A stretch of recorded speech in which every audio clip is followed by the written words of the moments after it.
ओम तत्सत् श्रीमते रामचंद्राय नमः। ओम नमः परमहंसास्वादित चरणकमल चिन्मकरन्दाय भक्तजनमानस निवासाय श्रीरामचंद्राय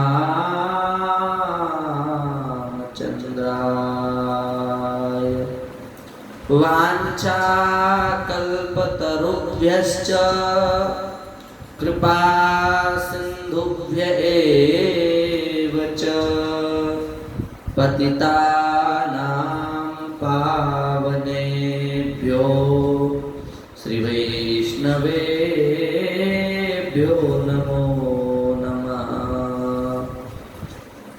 भक्त भक्ति भगवंत गुरु चतुर नाम वपु एक, इनके पद वंदन किए नाशत विघ्न अनेक।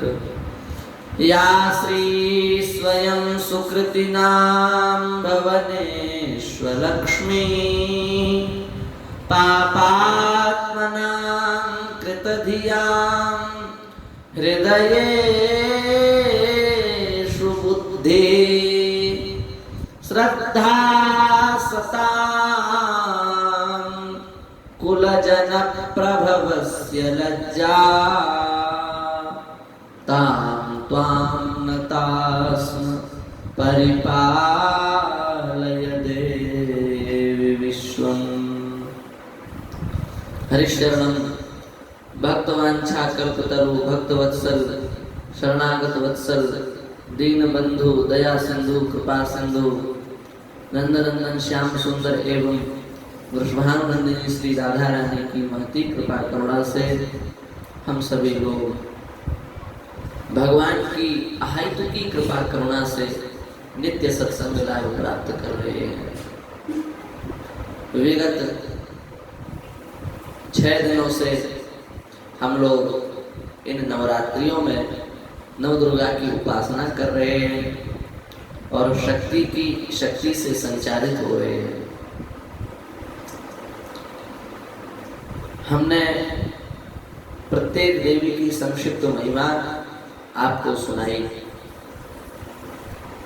प्रथमं शैलपुत्री च द्वितीयं ब्रह्मचारिणी तृतीयं चंद्रघंटेति कूष्मांडेति चतुर्थकं पंचमं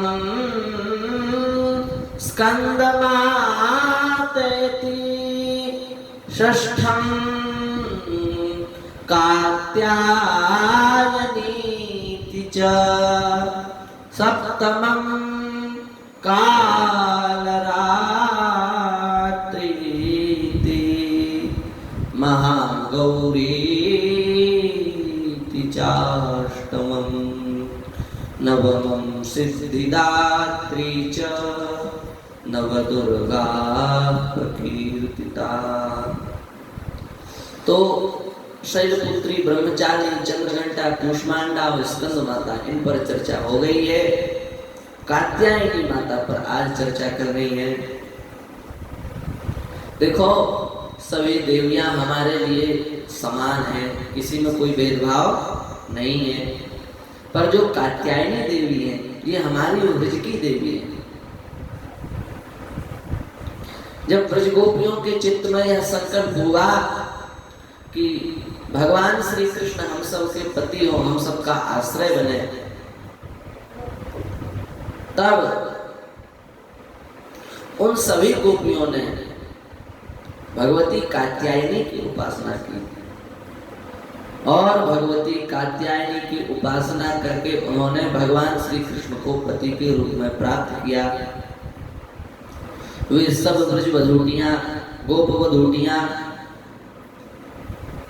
कात्यायनी माता के पास में जाते और उनसे प्रार्थना करते, कात्यायनी महामाये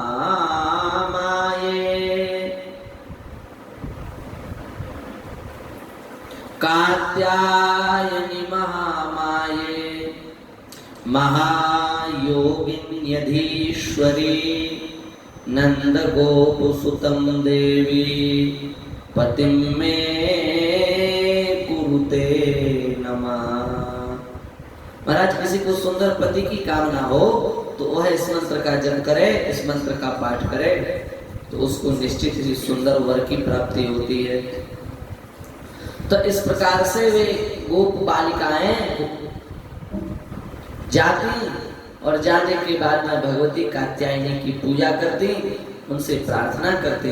उसके परिणाम स्वरूप उन गोपियों को भगवान श्री कृष्ण पति के रूप में प्राप्त हो गए।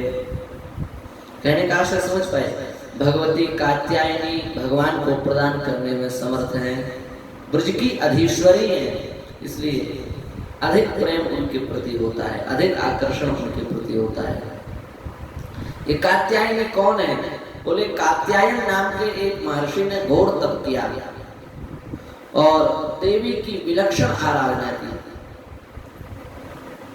तप भी निष्काम सकाम दो प्रकार का होता है। किसी कामना को लेकर के तपस्या की जा रही है तो वो सकाम तप हो गया, और किसी कामना को लेकर के तपस्या नहीं की जा रही है तो वह निष्काम तप हो गया। तो कहने का तात्पर्य क्या है? इन्होंने वस्तुतः संसार की किसी वस्तु की कामना इनके चित्त में नहीं है, इसलिए इनका तप निष्काम तप ही कहा जाएगा। और इनके सामने भगवती प्रकट हो गई। भगवती के प्रकट होते ही इन्होंने बड़ी प्यारी भगवती की स्तुति की। भगवती ने प्रसन्न होकर के कहा, हे ब्राह्मण, हे महात्मन, हे तपोनिष्ठ ज्ञानी, आप क्या चाहते हैं? तब भगवान कात्यायन जो सूर्य के समान तेज से युक्त थे, उन्होंने कहा कि आप हमारे यहाँ पुत्री के रूप में जन्म लें, ये हमारी अभिलाषा है। हम संसार के भोग पदार्थ नहीं चाहते, संसार की सुख सामग्रियां भी नहीं चाहते, सुंदर सुंदर वैभव भी नहीं चाहते। हम तो केवल यह चाहते हैं कि हमें आप पुत्री के रूप में प्राप्त हो। भगवती देवी प्रसन्न हुई और उन्होंने कहा कि देखो, हमें पुत्री के रूप में प्राप्त करना अत्यंत कठिन है, ये सामान्य कार्य नहीं है, पर तुम्हारी तपस्या से मैं त्रिवित हो गई हूँ, तुम्हारे ऊपर मैं अत्यंत प्रसन्न हो गई हूँ, इसलिए मैं तुम्हारे यहाँ पुत्री के रूप में आऊंगी।